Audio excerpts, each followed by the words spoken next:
going out on your own, what instant success for you because you've learned from some great people, or was there some struggles? How did that process work? Oh, there's always struggles, right? Yeah. Because when you go solo 100%, you're solo 100%, and it's up to you to be intentional, to build your sphere and to build your support system and to show up every day. So for me, I needed a designated spot to show up to. So I stuck with the same broker as the team that I was on was affiliated with. Mhm. So that was a nice, easy transition. And I chose the office where the regional was out of, because at least I knew that I would be around somebody who has had longevity and has power in the industry. Because I come from working for two different agents who have strong presences and who have authority, and over 20 years, over 40 years collectively of experience. So it's important to surround yourself with successful people who know what they're talking about. So I knew that I was going to be faced with a little bit of a lull. It's going to take a minute, but I do think because I, like you said, had the experience of assisting unlicensed for a couple years and then selling, at least for half of a year or so with a top producing team, that gave me a lot of information and experience and example that I then could implement myself. And I didn't realize I was doing that at the time. So I'm so grateful to myself that I chose that route, because if I just tried to jump into it, and that's, I guess, something else that I will recommend new agents who, or individuals who are entertaining the idea, find somebody who you can learn from initially, work for free even if you have to, or if you don't, if you want to work for the cash, then you probably need to get an assistant position first. Otherwise, you could get licensed and find somebody who needs the extra support and offer an exchange.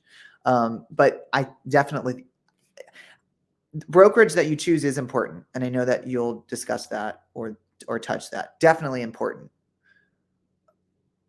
More important is, are the people that you're around. So when you're choosing a brokerage, you should definitely consider who is affiliated with that brokerage, because a lot of brokers like to keep it in the family, right?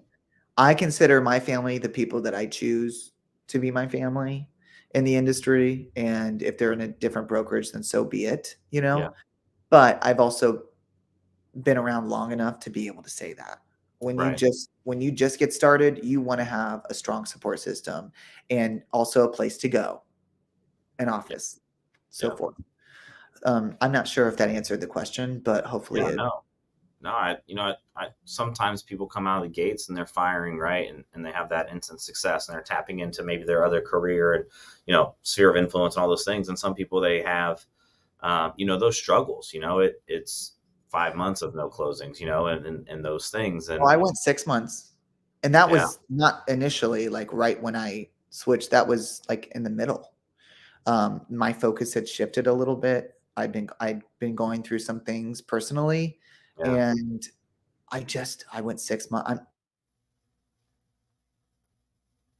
And looking back, I'm like, 6 months, that's a long time. But what people who yeah, aren't in the industry do need to realize is that, we collect 3% or whatever we negotiate. Some people can get 4% off listings, but majoritively either 3%, or if they choose to reduce their commission, which I won't speak on.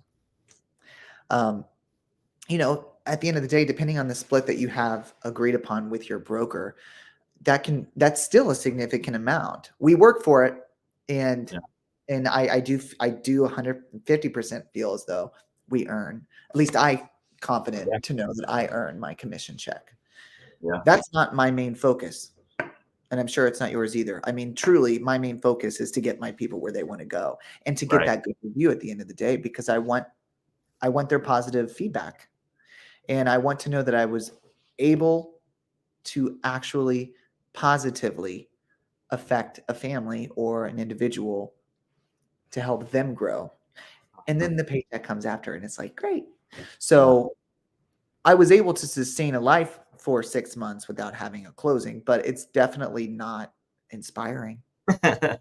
Definitely But you not know, fun. that's the that's also the reality of our business, you know, like you can I always tell people it doesn't matter how big of the business you are from an agent to agent standpoint, like we all go through the same things, right? If you have a Yeah, big team, there's going to be moments or months where, right, the team just didn't perform that month and you still got bills to pay and responsibilities and all that kind of stuff. And, you know, it's the same thing, but it's just a little bit different, maybe on scale. And that's why I love having, you know, agents like yourself come on and share. It's because, you know, none of us are out here inventing something new, no, right? You know, we're not like, you know, cutting edge on the majority of things that we do, right? It's just different perspectives and different journeys. And, you know, the what I want to get across to people on this is it all works, right? If you work it, it all works. And you know, taking one thing away from this conversation so far, you know, with Anthony, you know, you could take that one thing and implement it into your own business. yeah. That's why this is so great that you're doing this.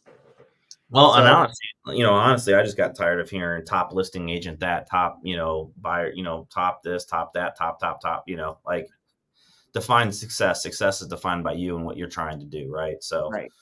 um,